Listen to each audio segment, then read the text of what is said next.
मैं डॉक्टर भामा अग्रवाल आपके अपने यूट्यूब चैनल पर आपका स्वागत करती हूँ, अभिनंदन करती हूँ।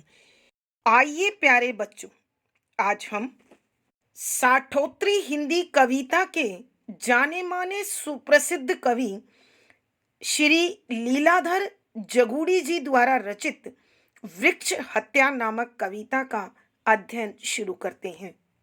यह कविता वैश्विक स्तर पर यानी संपूर्ण विश्व में फैली हुई पर्यावरण प्रदूषण की समस्या को लेकर लिखी गई है। यहाँ कवि बता रहे हैं कि आज पर्यावरण प्रदूषण सारे विश्व के समक्ष अत्यंत ज्वलंत समस्या बनकर पेश आ रही है, जिसके कारण वायुमंडल दूषित हो रहा है, जीव जंतुओं का जीवन खतरे में पड़ रहा है। हरे भरे जंगल जो जंगली जीवों का अभयारण्य था, निडर होकर घूमने का स्थान था, धीरे धीरे वो समाप्त हो रहे हैं।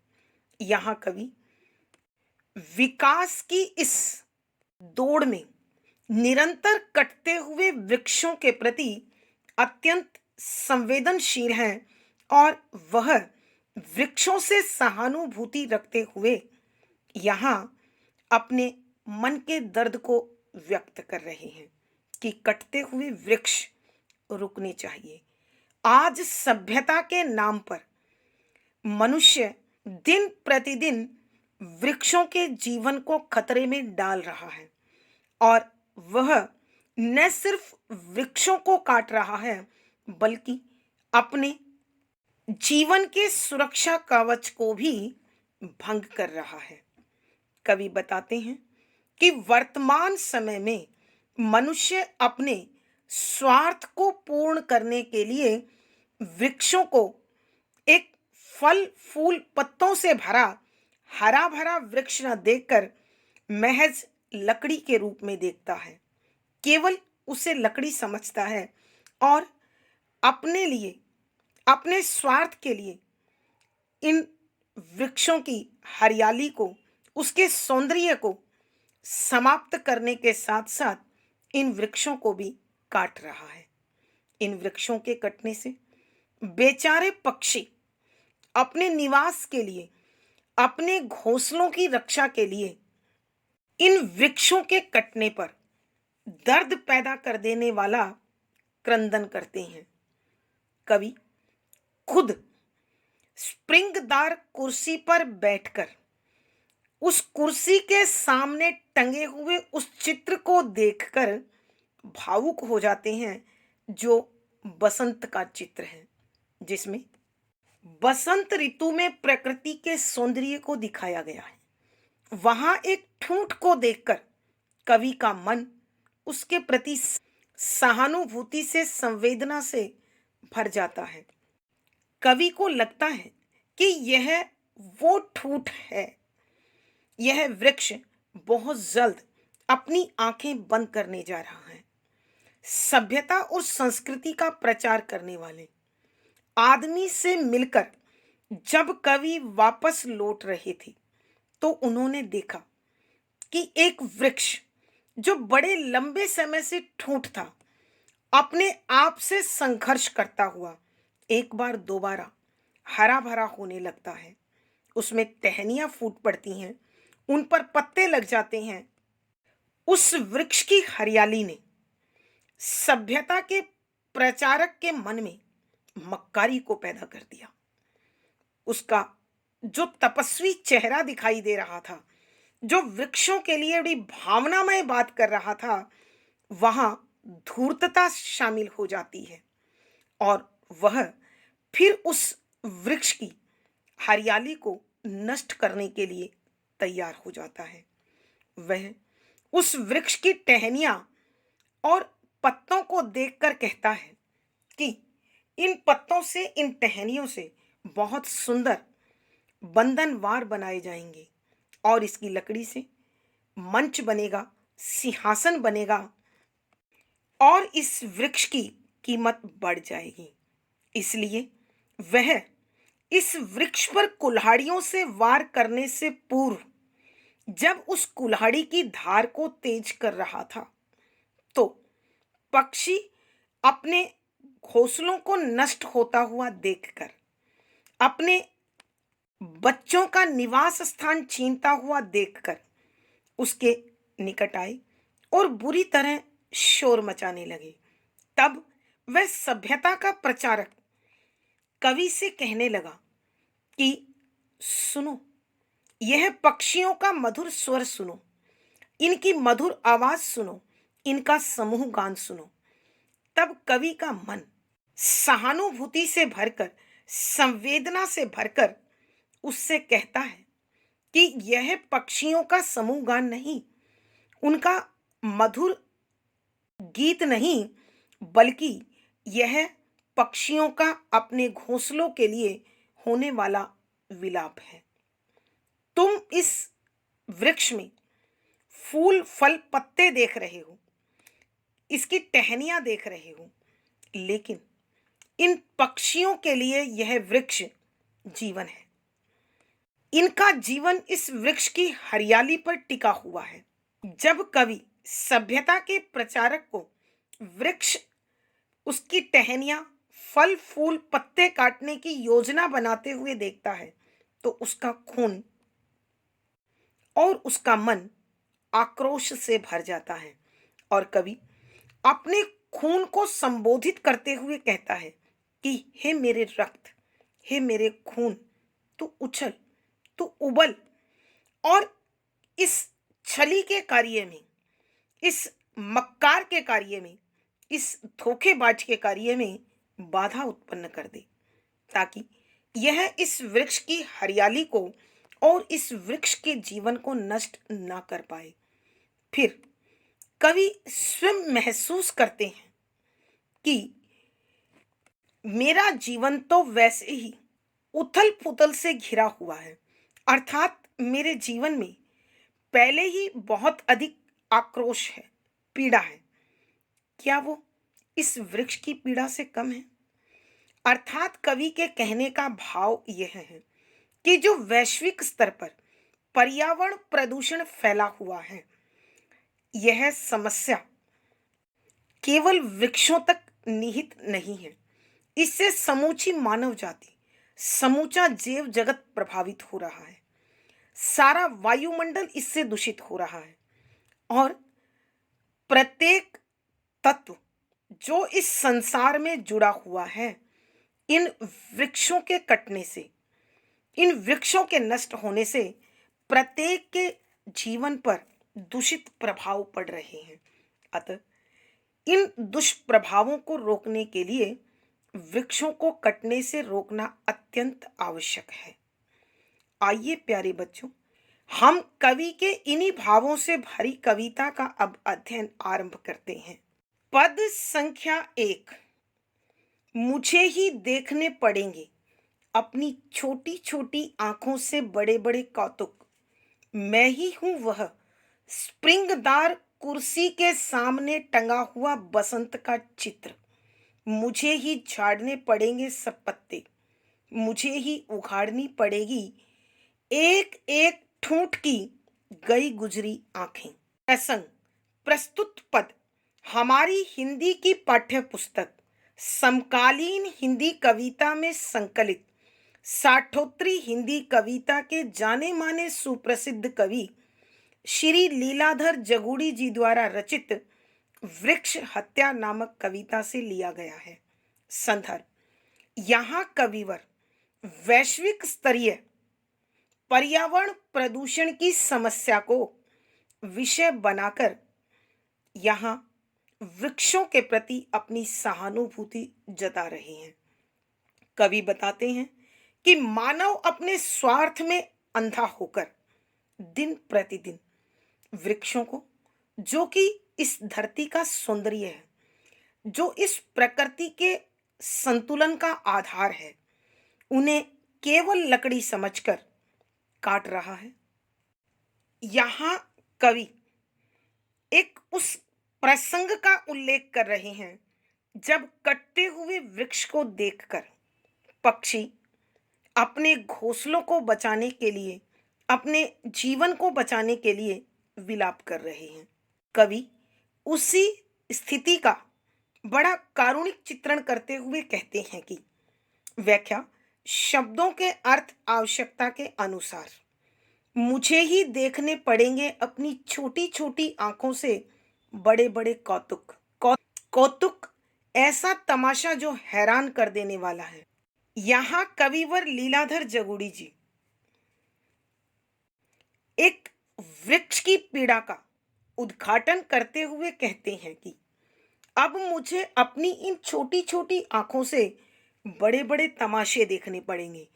अर्थात कवि के कहने का भाव यह है कि मैं अपनी इन आंखों से वृक्षों के साथ खिलवाड़ होता और उससे खिलवाड़ करते बड़े बड़े तमाशों को देखने के लिए मजबूर हूं। इसलिए अब मुझे स्वयं इनको कटने से बचाने के लिए प्रयास करना होगा। मैं ही हूं वह स्प्रिंगदार कुर्सी के सामने टंगा हुआ बसंत का चित्र, मुझे ही झाड़ने पड़ेंगे सब पत्ते।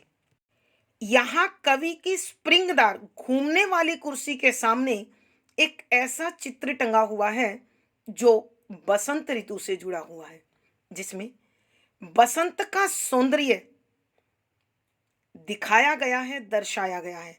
अर्थात हरे भरे फल फूल पत्तों से लदे वृक्ष हैं, पक्षियों की चहचहाट है, प्रकृति अपने सौंदर्य पर है और वृक्षों के गुणों को बड़ी सुंदरता के साथ उकेरा गया है।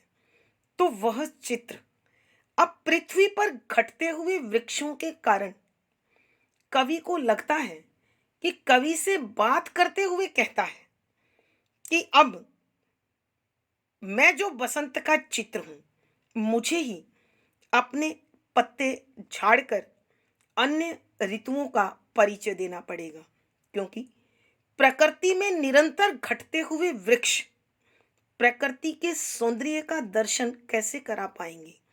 अब चित्रों में ही वृक्षों का परिचय और सौंदर्य होगा। मुझे ही उघाड़नी पड़ेगी एक एक ठूठ की गई गुजरी आंखें। तो कवि कहते हैं कि अब मुझे एक एक ठूंठ बने वृक्ष की पीड़ा को, दर्द को उजागर करना होगा, संसार भर के सामने लाना होगा। तभी इन वृक्षों की गई गुजरी आंखों में सपने सजेंगे, इन्हें फिर हरियाली मिलेगी। कवि यहां कहना चाहते हैं कि मनुष्य ने विकास की इस दौड़ में सभ्यता के नाम पर वृक्षों में केवल लकड़ी को देखा और उसकी भावनाओं को, उसके सौंदर्य को महसूस नहीं किया।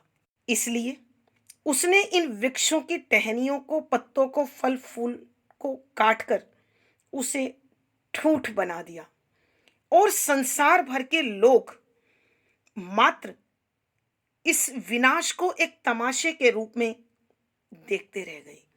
किसी ने इनकी रक्षा पर ध्यान नहीं दिया, इनकी सुरक्षा का प्रयास नहीं किया।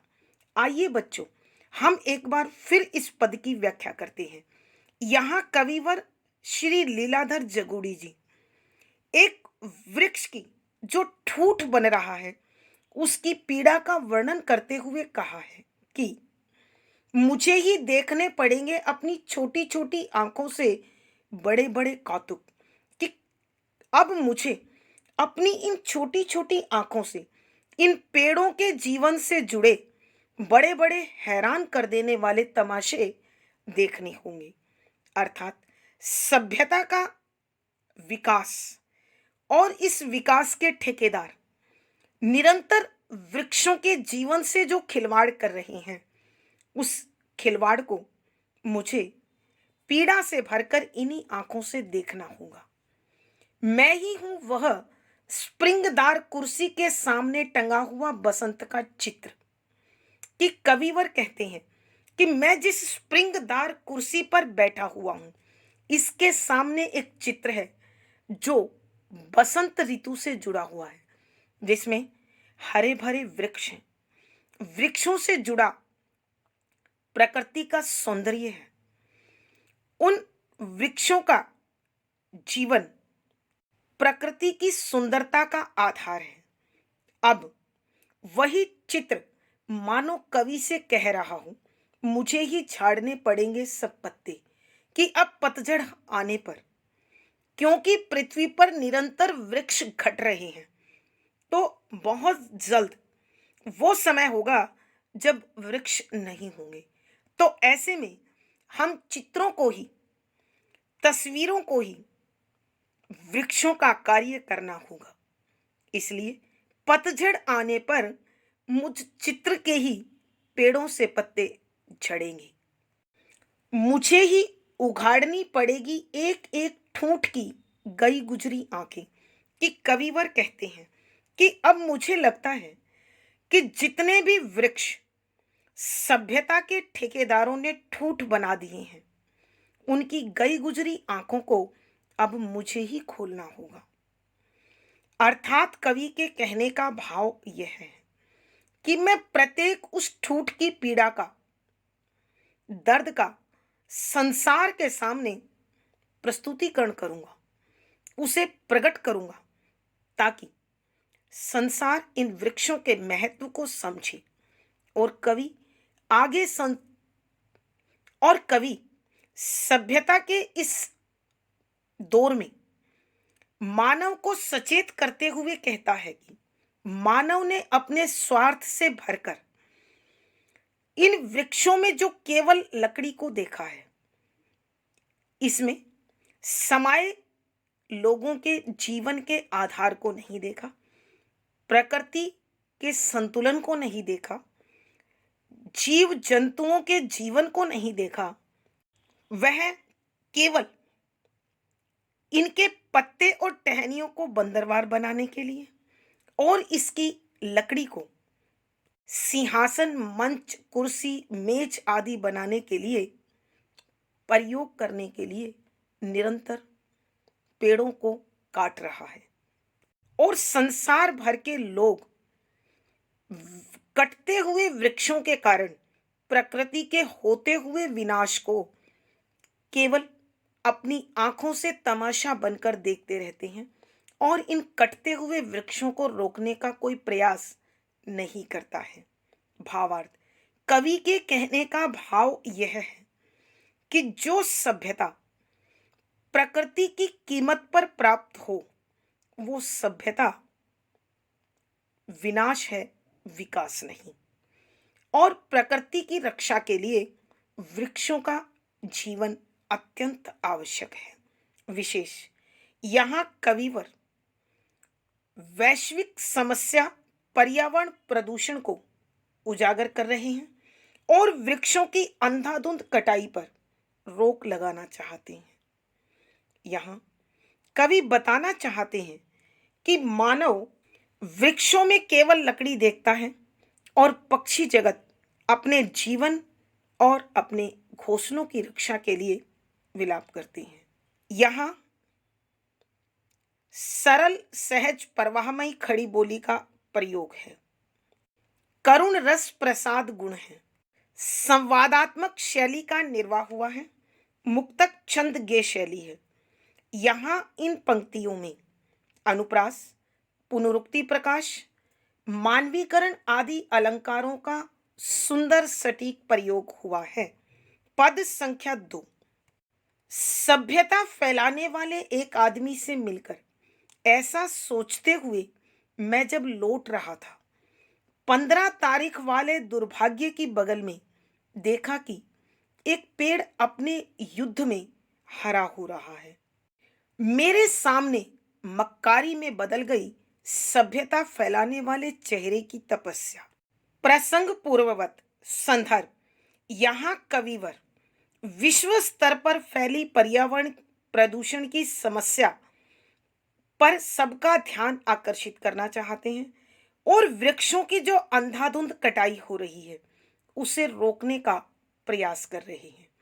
कवि बता रहे हैं कि सभ्यता के विकास के इस दौर में मानव ने वृक्षों की लकड़ी को अपने घर की सजावट के लिए काट लिया और प्रकृति तथा जीव जगत के प्रति उसने कुछ सोच विचार नहीं किया।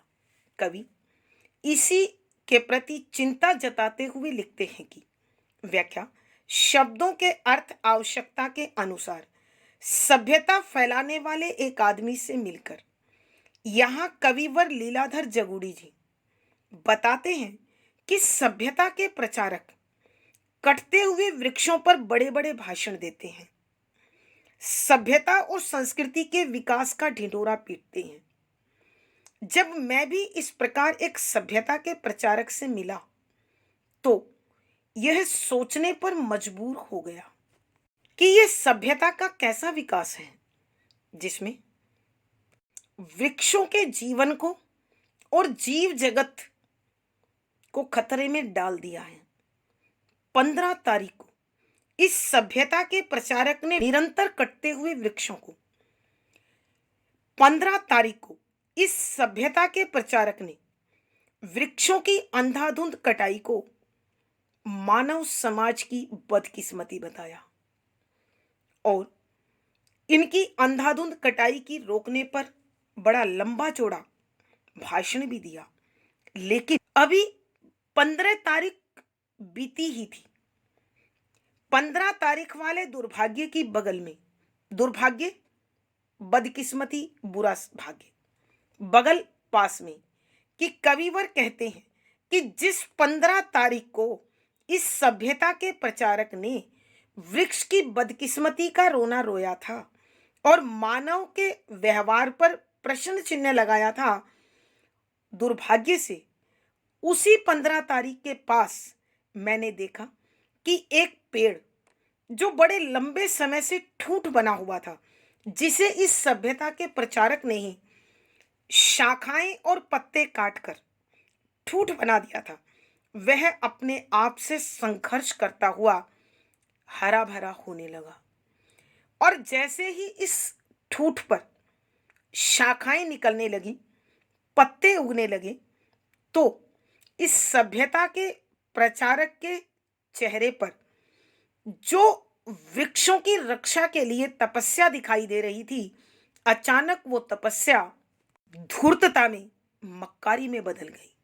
मेरे सामने मक्कारी में बदल गई सभ्यता फैलाने वाले चेहरे की तपस्या कि कविवर बताते हैं कि सभ्यता के इस प्रचारक के चेहरे पर जो वृक्षों की रक्षा का भाव था, जो प्रकृति के प्रति तपस्वी भाव थे, वो देखते ही देखते इस वृक्ष में हरियाली छाने के साथ मक्कारी में बदल गए, छल कपट में बदल गए।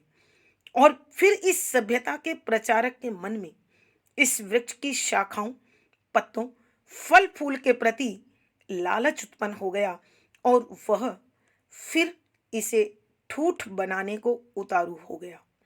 आइए बच्चों, एक बार फिर हम इस पद की व्याख्या करते हैं। यहाँ कविवर लीलाधर जगूड़ी जी ठूठ बने एक वृक्ष की पीड़ा का दर्द अनुभव करते हुए, उसकी पीड़ा को अनुभव करते हुए, उसके प्रति सहानुभूति जताते हुए उसकी रक्षा को तत्पर होते हैं। और कवि बताते हैं कि सभ्यता फैलाने वाले एक आदमी से मिलकर कि मैं सभ्यता के प्रचारक से मिला और उसे मिलकर सोचने पर मजबूर हो गया। ऐसा सोचते हुए मैं जब घर लौट रहा था कि उसके विचारों से, उसके भावों से मैं बड़ा प्रभावित हुआ और इसी विषय पर चिंता करते हुए, विचार करते हुए अपने घर आ रहा था। 15 तारीख वाले दुर्भाग्य की बगल में देखा कि एक पेड़ अपने युद्ध में हरा हो रहा है कि जिस 15 तारीख को इस सभ्यता के प्रचारक ने पेड़ों की बदकिस्मती पर बड़ा लंबा चौड़ा भाषण दिया था, सभ्यता के विकास पर, प्रकृति के संतुलन पर जिसने बड़ी चिंता जताई थी, वही मैं देखता हूं कि इसी 15 तारीख के पास ही दुर्भाग्य से एक लंबे समय से ठूठ बना वृक्ष अपने आप से संघर्ष करता हुआ दोबारा हरा भरा होने लगा उस पर शाखाएं फूटने लगी, पत्ते उगने लगे, फल फूल आने लगे। और जब उस वृक्ष को हरियाली प्राप्त करते हुए देखा तो मेरे सामने मक्कारी में बदल गई सभ्यता फैलाने वाले चेहरे की तपस्या कि मैंने देखा। सभ्यता का वह प्रचारक जो तपस्वी भाव लेकर इस पर्यावरण की रक्षा में, प्रकृति के संतुलन के लिए, पेड़ों की रक्षा के लिए तपस्या की बात कर रहा था, उसने जब इस हरे भरे वृक्ष को देखा तो उसकी यही तपस्या छल में बदल गई, कपट में बदल गई, धूर्तता में बदल गई, चालबाजी मक्कारी में बदल गई। और वह सभ्यता का ठेकेदार, वह सभ्यता का प्रचारक इस वृक्ष की टहनियों, पत्तों, फल फूल से फिर स्वार्थ से भरकर अपने लालच को सींचना चाहता था। उसने देखते ही देखते फिर इस हरे भरे वृक्ष को नोचने का, नष्ट करने का, वृक्ष के सौंदर्य को छीन लेने की योजना बना डाली। भावार्थ, कवि के कहने का भाव यह है कि मानव का दोहरा व्यक्तित्व कभी तो सभ्यता के विकास की बात करता है और कभी प्रकृति के संतुलन की बात करता है। कवि ने मानव के इस दोहरे व्यवहार पर करारा व्यंग किया है।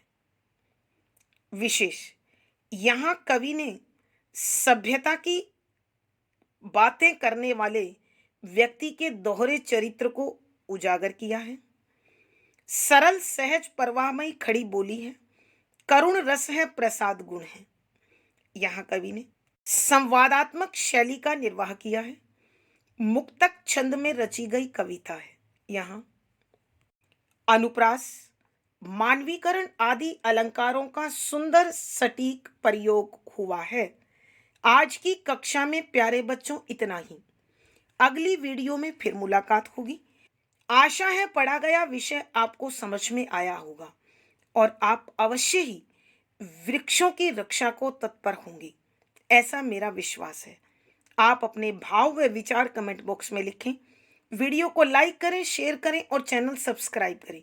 आपका दिन और जीवन मंगलमय हो, इसी शुभकामना के साथ आभार, धन्यवाद।